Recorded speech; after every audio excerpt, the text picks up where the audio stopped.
गांव में सन्नाटा छाया हुआ था।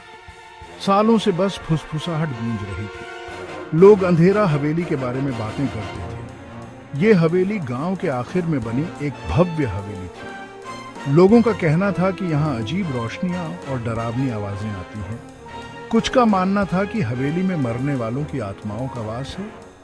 कोई भी उसके पास जाने की हिम्मत नहीं करता था। यह हवेली दशकों से खाली पड़ी थी। हवेली का साया पूरे गांव पर मंडराता रहता था। उसकी खिड़कियां किसी भयानक आंखों की तरह लगती थी, देख रही थी, इंतजार कर रही थी। ये एक रहस्यमय जगह थी, एक डर की जगह थी।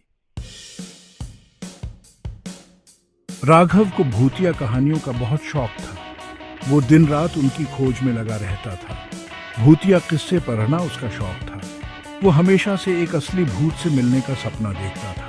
जब उसने अंधेरा हवेली के बारे में सुना तो उसने ठान लिया कि उसे वहां जाना ही है।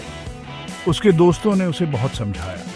उन्होंने उससे विनती की कि हवेली न जाए, लेकिन राघव तो जैसे पागल हो गया था। उसने अपना कैमरा और ईएमएफ रीडर पैक किया। वो जानता था कि यह खतरनाक हो सकता है, लेकिन उसे कोई डर नहीं था। वो बस सच जानना चाहता था। और फिर वो रात के अंधेरे में हवेली की तरफ चल पड़ा। लोहे के पुराने दरवाजे चीखते हुए खुले। राघव ने हवेली में कदम रखा। उसकी रीढ़ की हड्डी में सिहरन दौड़ गई। हवा में अजीब सी भारीपन थी। उसने अपना कैमरा निकाला। वो हर चीज को अपने कैमरे में कैद करना चाहता था।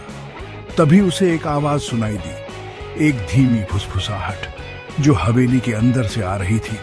वो आवाज की तरफ बढ़ने लगा। उसका दिल जोर जोर से धड़क रहा था। वो हवेली के अंदर दाखिल हुआ। चारों तरफ अंधेरा ही अंधेरा था।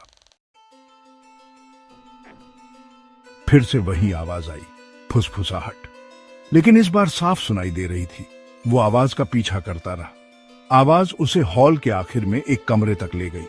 उसने धक्के से दरवाजा खोला। कमरा बिल्कुल खाली था, लेकिन फुसफुसाहट अब बिल्कुल उसके सामने से आ रही थी। उसने अपना कैमरा उठाया और तस्वीर खींच ली। कमरे में कैमरे के फ्लैश की रोशनी फैल गई। उसने फोटो देखी। उसकी तो जैसे रूह ही निकल गई।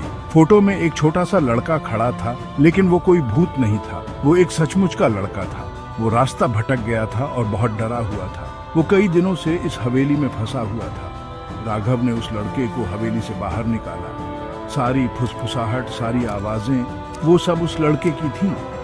दरअसल वहां कोई भूत नहीं था, बस एक डरा हुआ बच्चा था।